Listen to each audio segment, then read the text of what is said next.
Tối nay mình sửa cái máy hút nước ở dưới sàn nhà nó bị hư. Bây giờ mình đi Home Depot mình mua đồ rồi. Bây giờ mình đem đồ tới để cho các bạn coi thay cái máy này trời mưa. Đây cái máy mới.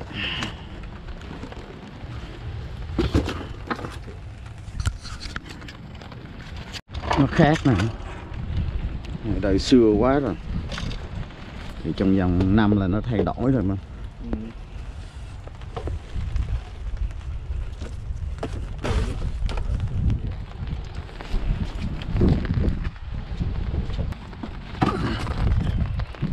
Giờ mình vô trong đây. Núp trong đây mình không có bị mưa. Bạn ơi, mưa quá rồi. Đây, lấy đồ vô trong. Vô trong cái hầm này. Đây nó có cái hầm.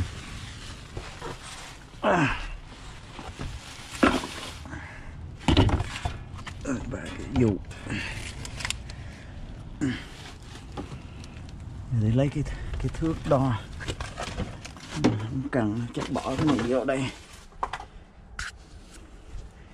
Đây là cái sàn nhà này nó bị nước ngập nè. Đó, nếu mà nó ngập nhiều quá thì nước nó chảy vô trong cái bồn này rồi bắt đầu hút ra.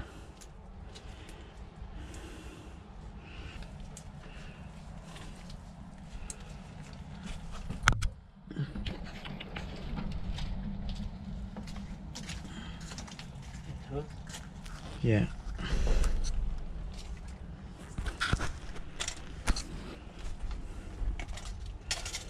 Bây giờ cái này nó bao sâu cái máy cũ rồi.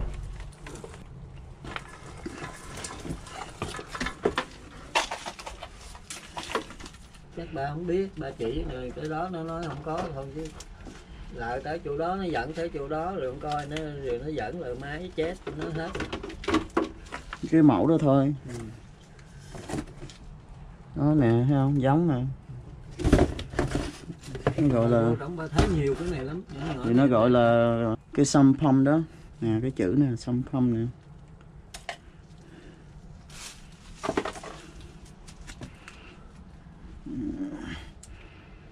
Cái này như giống nhau, có bề dày giống nhau nè. Chiều dài giống nhau à. Bây giờ chỉ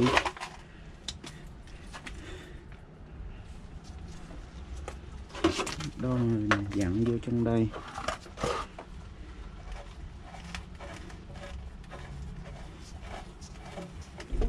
Đâu lấy cây cũ dặn vô được. Không đâu được.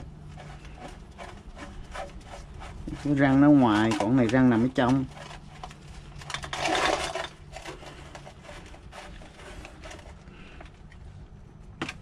Bây giờ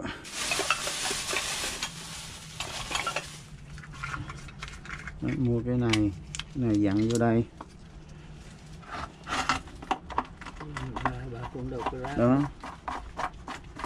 Thì mình cứ nghiên cứu vậy thôi. Cái cây này dài quá thì mình cắt bớt lại. Cắt cho bằng cây đó coi, đưa bà cắt cho. Khoan, để đo mới được, sợ ngắn quá cái thấy bà luôn. Bây giờ cho nó tính luôn cái này. Cắt dài chút xíu.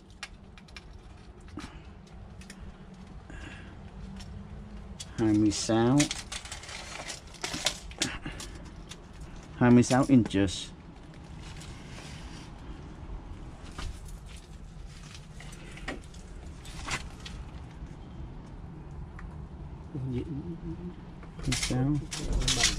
Hai mươi sáu hơi ngắn đó. Đây này nằm tuốt trên đây rồi nè. Rồi nó khác rồi, nó thay đổi vị trí rồi. Thì cho nó dư chút xíu đây để nó hồi chỉnh lại. 26 inches.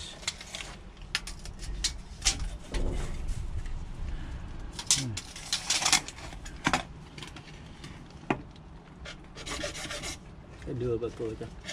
Ở đây thấy đường.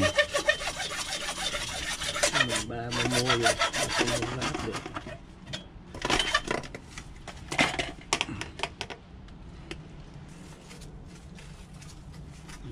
Vô lấy cái dao. Dao chị không? Này đâu cắt dao được. Sao nổi. là được rồi. Cái này là chất clean để mình dán cái PVC nè. Rồi mình bỏ keo vô. Cái này nó không có áp suất gì đâu, nó chỉ là cho nó chặt thôi, không dán cũng được, không sao. Khô liền. Này keo cũ ở nhà lấy đó, nhưng mà không biết nó có work không. Không work thì có cái keo mới mua hồi nãy đó. Cái này là phải có kèm mở mới được. Con nãy con lấy con bỏ sau xe á nè, cái chìa khóa nè, con lóc cửa rồi. Sao xe đó. Ở sau mở cái cốp lên. Đây cho các bạn coi, cái này gọi là sump pump nè. Này 1 ngựa 3 ha. Đó. Đây là cái ống cái máy cũ nè. Nè, máy cũ nó hư rồi. Nó dài vậy đó, rồi vô trong ở dưới cái bồn này, rồi nó hút ra ngoài đó. Đây là cái máy mới. Cái máy cũ với máy mới nó khác là cái này nó có cái phao đưa lên đưa xuống nè. Còn cái này là tự động luôn.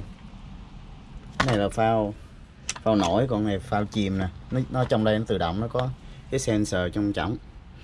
Giờ mình đợi lấy cái kèm, mình mở cái hũ keo ra, tại hũ keo cũ mình xài lại. Có gì cái hũ keo mới nè, cement. Đó. Thì các bạn nhà nào mà có giống như vậy đó là mình lâu mình phải kiểm tra cái máy như vậy nha, lâu nó sẽ bị không có hoạt động, nhất là những cái nhà có basement.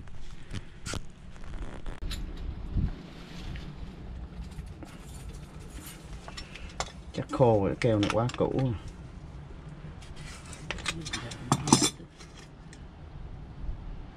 Còn được. Sao màu cam ngộ, người ta thường nó màu kia chứ.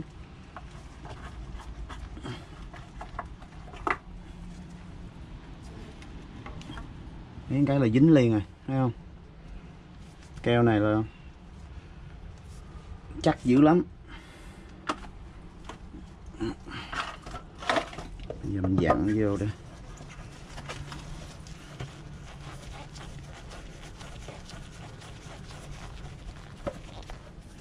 Đừng nói không vừa răng nha. Ủa sao kỳ vậy? Nãy dặn ở nặng dặn vô mà. Coi sao hình như cao hơn cây bệnh quá hả con? Chưa nè. Cho nó dài mà, nãy cắt cho nó dài mà.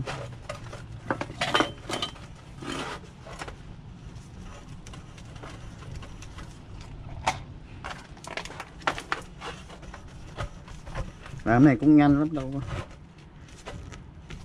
Nó đơn giản mà. Rồi giờ mình để 2 cái sát bên mình đo.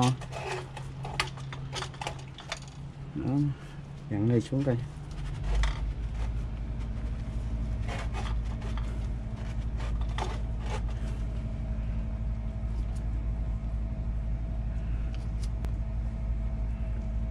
Bây giờ mới đây dính cứng ngắt luôn. Rồi bây giờ mình lấy cái đầu nè, cái đầu elbow mình cắt để sao mà nó vừa khít luôn cái đó luôn mới được. Thước đo cái này với cái này giống nhau nè.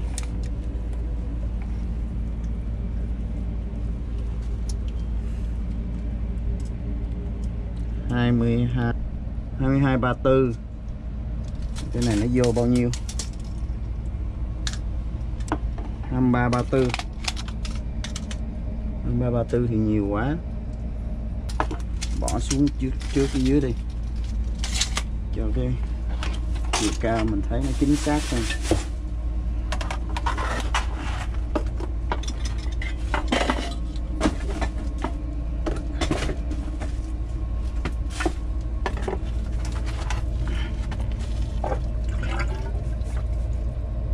Cũng sâu ghê quá hả? Ở dưới đá hay gì ba? Đá chạy xanh vậy. Đó. Cái này nó sẽ vô đây. Rồi dư cái đầu kia cái nữa.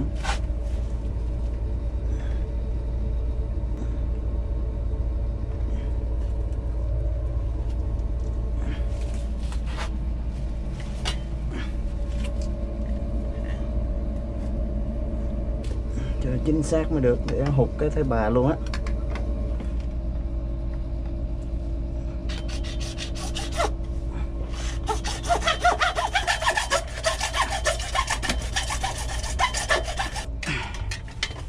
xác cưa là dễ nhất. Để cái lưỡi nó mỏng.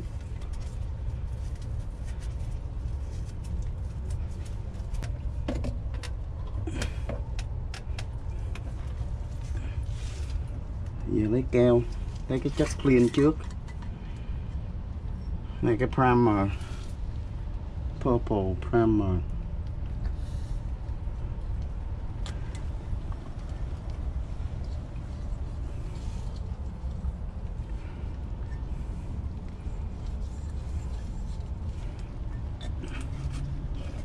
Xong cái đầu này sẽ vô đây giống vậy nè, lúc này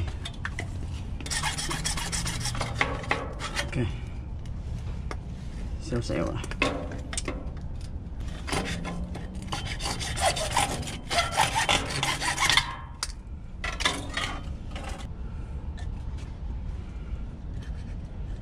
Hai hũ này là 10 đồng á, bởi vì hơn đâu có hai cái hũ cũ ở nhà. Giống không?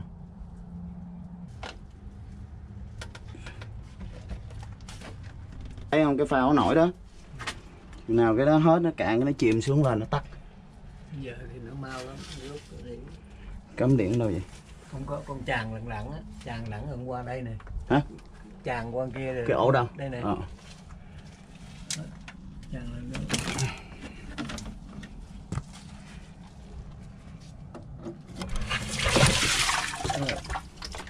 Nó xúc ra. Ủa lúc ba tháo nó có cái miếng ron này đâu rồi?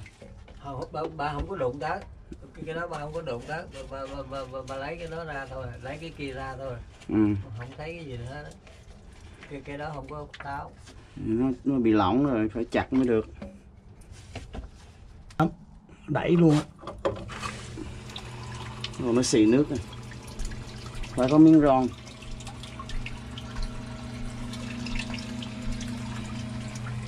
Ủa cái phao sao nó không chìm vậy ta? Cái phao nó bị dướng rồi kìa. Đó. Lâu lâu ba coi cái phao coi chừng bị kẹt nha. Một chút xíu nước lên giờ. Ba lấy gốc cây, ba tán ngang lần cho ba đựng bạc lại làm sao? Thì lấy mấy cục gạch nè. Bữa hổm nó bận cái con để ba tiếp cái cây. Để ngang luôn. Để ngang để gạch lên. Để gạch lên. Để mà kiếm cái cây ngắn.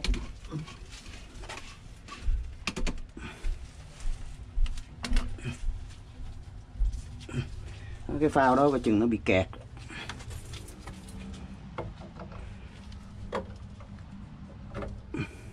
Đó, nó tắt rồi đó các bạn.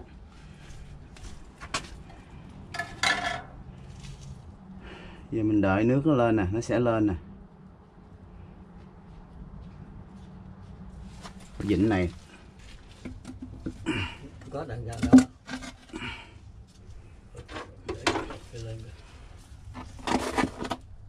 Hồi trước cũng xúc ra bờ cây nó đó. Thấy nó nước mới đây mở đầy nhanh quá ha. mau lắm. Đi là dưới đây nước dữ lắm.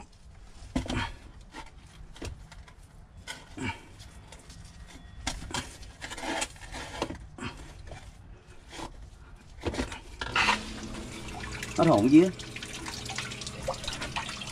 Phải mua miếng ron rồi.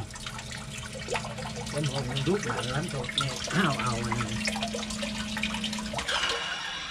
Cái hay cái phao đó hay đó. Cái đó nó không bị sét, cái này bị sét nè. Rồi thấy không? Cái đời cũ á. Rồi vô thùng rác nghĩa địa. Quá trời trong đó ngập rồi kìa. Hệ thống nằm ở dưới đó nguy hiểm quá. Hổm mà tái cạn hết đó. Sáng giờ Vậy phải đào thêm cái gì cho nó chảy chứ. Đào một cái đường nhỏ rãnh á, cái rãnh á. Rồi đặt cái ống ha. Dạ. Xúc cho đó kìa. Nó còn cao nè. Nhưng mà sao nước nó luồn đâu vô trong đây hay vậy ta? Chắc hồi đó nó có làm sẵn rồi. Có cứ chút xíu rồi nó đầy, nó hút chút xíu. Rồi. Lấy đèn pin của Mr. Jeff ra. chép đèn pin. Chưa đi.